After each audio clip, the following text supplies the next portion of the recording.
when I started speaking English here, many people here in America said, "Oh, we saw your video, and that makes sense because you have Google accent." And for me, it's like, what do you mean Google accent? Um, I'm happy I get to speak English and get to interact with people, and I'm glad I'm alive after all these years of being in Iraq. It was very dangerous. Um, I remember when I came to the US, I really wanted to be fit in. I just want to be belonging. Like I just want to fit. And I feel English was helping me to connect with people. In the beginning was very hard. Day by day, first I went to community college to learn English a little bit, and they correct my, some words. They told me to how to just like put words together and start have conversation with more people. But the one thing I felt during in the class, I wish the teacher just taught us, is we are in the class, before we just learn anything, I want to feel I fit. That's one thing. Second, I want to feel I belong. And second, I want to be, third, I want to be respected. And I think during my time there in the class, I felt me and the other student, we don't interact with each other. We all like kind of distance from each other. And I think for me to feel fit in and just completely feel I'm ready to just learn, I feel I just want to interact with other students. And if the teacher somehow make us feel comfortable, like introduce each student, introduce themselves, interact with other students, make each other, like advise us to always meet other students, talk to each other, that's will be very important. And I wish the teacher was a little bit, before the semester, he will come to us one by one and just say, listen, this might be a little bit, is going to be difficult, but hey, we are here together. And if you need anything, I will be here. And that's it. From there, I feel like someone is just there for me. But now I become like, build my own strength, and I want to just study. And I know he said that, and that's actually motivate me. That was very important. One of the things I remember you telling me is you never wanted people to feel sorry for you. And yes. that is a trap that many people fall into, because they know people like you come from terrible circumstances, right? That's true. I mentioned to a lot of other teachers when I go to different nonprofit and I just share my experience with them. I tell them, don't feel pity for these students. I don't want, because we already feel bad. Everyone call you refugee and you came to America and it just, you feel like you're nothing. I just want someone to believe in me. Like, I don't want teachers to come and treat me like more nicely than other students. I just feel everyone doing that just because I'm refugee. I don't want that. I'm just a normal person who like to learn, and I'm very smart, like, and I could do it. Just in the beginning, believe in me and tell me, hey, like, I'm here if you need anything, but I believe in you. That's it. I'm just like how other American student. I get to learn and just I get to achieve and success. And that was very important. But you're not just like every other American student. How did you sort of share your story or assert your identity in the classroom? Were you given that chance at all, or do you think students should be able to share their experiences and talk about who they are? I think I didn't get that chance to do that, which is, oh, that's what I felt. I was not belonging there. I'm just there as stranger, just try to learn something, and I'm on my own self. And I feel you're just in the dark. Like, I want to talk to the student, but I'm afraid. Like, the teacher didn't give us chance to interact with each other. I feel shy. Like, if the teacher break all of that in the class and make me feel comfortable, and we are all learning like English or other classes, and we need to interact with each other. That's super important. But I don't know. It didn't, like, I left the class and I felt I don't want to be there. I felt super not comfortable and I just didn't continue. I stopped the first semester. I stopped going to school and I stopped going on the street and meet people. I felt more comfortable being on the street talking to people than being in a class. And I get to learn a lot from people, and from there I get a chance to work at Google and learn from more from people. And thank God now I have a good career. My English is getting better, but I still want to come back to community college and just actually, well, I have more courage now to come to the teacher and tell him, oh, I wish you can do this, this, this. That will help us all. Before I was not, I felt I'm not from here. I cannot tell this American teacher like what to do, like, or just share my experience because I feel I have more power and I shouldn't say anything.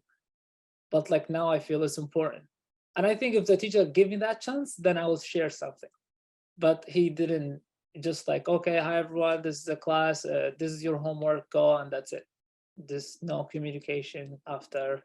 I cannot, I feel even afraid to go to his office and just ask about some help because I felt he didn't just, he cut the, build a wall between us. And I think before even you learn anything, you should just like completely feel comfortable, um, be feeling belonging, feeling comfortable. But again, I don't want him to be too nice, or I don't want her to be like too nice to me. Just like, okay, listen, if you need anything, I'm here. And if you feel anything could be better, share with me. And that's it. Leave me alone. And like I get to just achieve and succeed. We're going to learn in an hour or so about cultural humility and structural competency and things like that. Take us back. What, if you can just briefly tell us, what was the process like for you to end up in Connecticut? You had to flee to Jordan, and then what happened?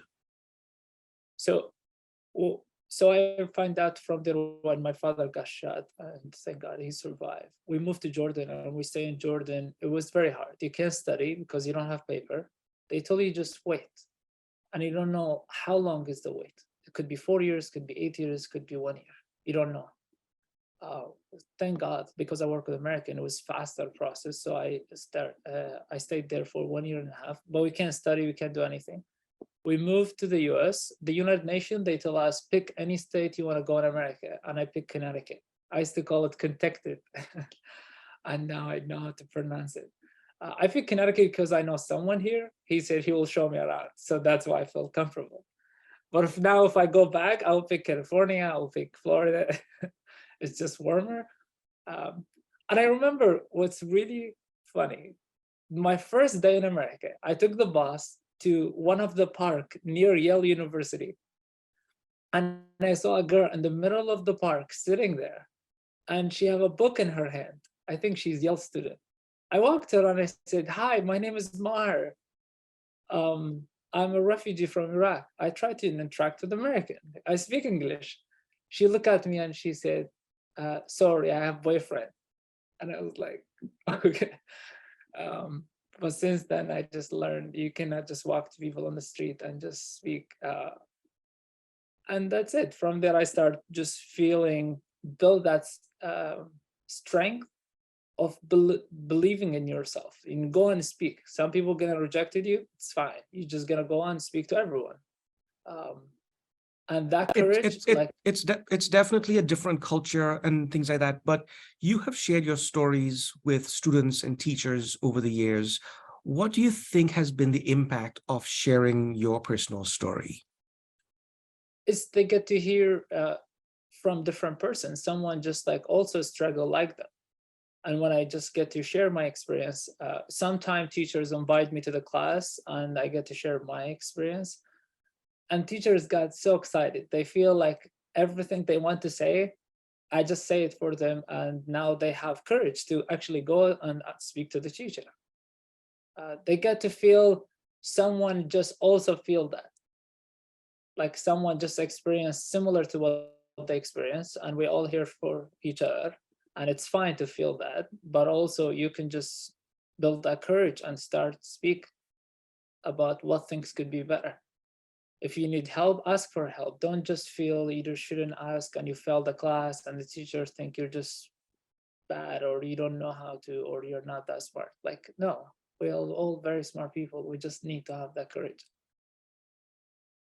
How do you feel about being able to live in the US? I remember you telling me that you were taking photographs in Iraq and a police officer smashed your camera. Um, just that incident alone and what I assume is the freedom that you have in the US to be able to do what you want and pursue your career. What does it mean to you to live in the US now?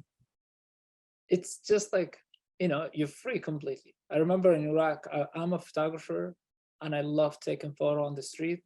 And in Iraq, when I was taking photo, a police officer arrested me for no reason, just because I was taking photos. And from there, I find out in Iraq, we're allowed to have guns, but we're not allowed to have camera. Because with the gun, you can shoot 1, 2, 3. With the camera, you can show the world what's happening there. So I felt having a camera, this is my gun and that's my weapon. And I will not let any people stop me. So when I came to the US, I have that freedom to capture whatever I want, from weddings to events, to working with different people, to go on the street and take photos. You're completely free. So I got that power. I felt confident. And English was second thing. It will help my photographer business growing.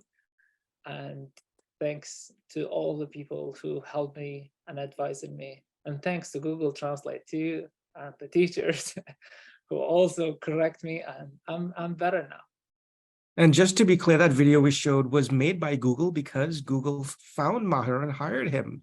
And now he's thriving and living in Connecticut and is available for your weddings and your events if you need him. Maher, I really appreciate you sharing your story with us today. Thank you so much. If you had one single message that you wanted to give to teachers when it comes to the refugee students in their classrooms, what would it be? I will say, we believe in Iraq, we said one hand cannot clap. You need each other to achieve anything in this world. So work together. I don't want to have the power like teachers, more powerful than the student. Let's just work together as one team to achieve what we want to achieve. And we can have a better world. Thank you, everyone.